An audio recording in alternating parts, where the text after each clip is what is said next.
뉴진스 결별 통보에 금융당국 조사까지. 안 그래도 뉴진스가 헤어질 결심을 발표하면서 하이브가 시끄러웠는데 세무조사가 나오는 건가요?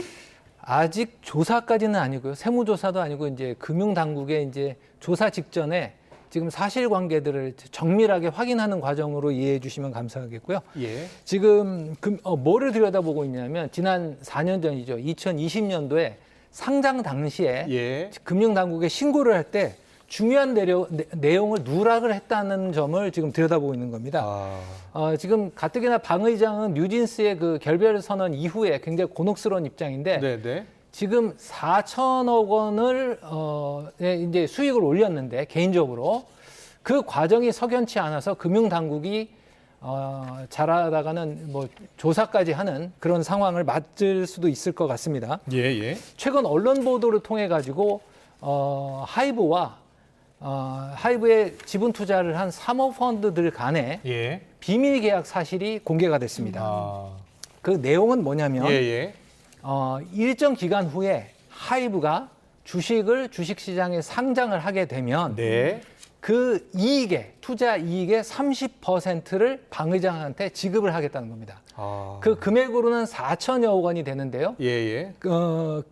저 비밀 계약에 따라서 4천억 원을 방 의장이 수익을 올린 것으로 그렇게 전해지고 있습니다. 이명 계약이고 이거 불법 계약일 수도 있겠는데요? 그 계약 여부도 지금 금융당국이 살펴보고 있죠. 당시 상황을 조금 더 살펴보면요. 공모 첫날 주가가 무려 2.6배인 34만 7,490원까지 상승을 합니다.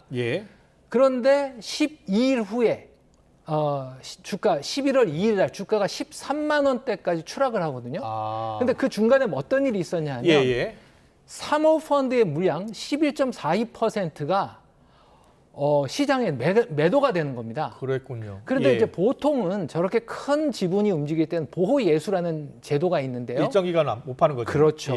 그런데 이 사모펀드의 물량은 이 보호 예수 대상이 아니었습니다. 그렇군요. 하이브 측은 법적으로 문제 없다는 주장이에요? 하이브 측은 지금 그렇게 나오고 있고요.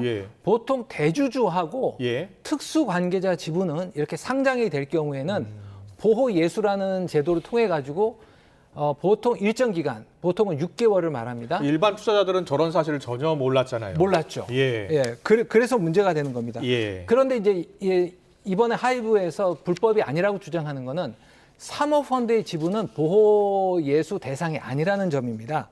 그러다 보니까 이제 하이브 측 법적으로 문제가 없다라고 하지만은 문제는 상장 전에 이러한 비밀 계약이 있었고 대주주가 30% 특별 이익을 가져갈 수 있다는 사실이 일반 투자자들한테 공개가 안 됐다는 점이 문제입니다. 그렇네요. 그래서 금융감독원의 고위 관계자 말을 들어봤는데요.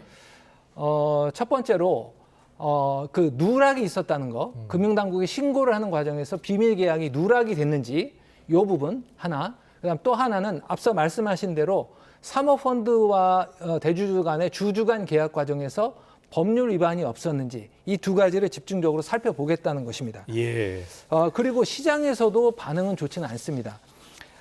방 의장한테 특별 이렇게 수익이 간다면 이런 중요한 사실은 향후에 주가에도 영향을 미칠 수가 있기 때문에 일반 투자자들한테 공개를 했어야 되는데 이 부분이 누락됐다는 것은 굉장히 중요한 사실로 지금 받아들이고 있습니다. 상장 기업의 회장, 대주주가 다 이런 계약 맺었다고 생각해 보세요. 그러니까요. 그래서 저희가 전문가 인터뷰를 한번 들어봤는데요. 직접 들어보시죠. 이게 불법이냐 아니냐를 떠나서 이거를 이제 당시에 하이브 2020년 상장할 때 공모주 청약을 했거나 아니면 또 상장 이후에 하이브 당시에 또 BTS가 워낙 인기가 많았기 때문에 그걸 믿고 투자하려는 분들 입장에선 좀 장기 투자를 하려고 했었는데 이런 일들에 대한 부분들이 사실 좀 저는 신고가 됐었어야 된다고 생각하는데 전혀 신고가 안 됐던 거죠.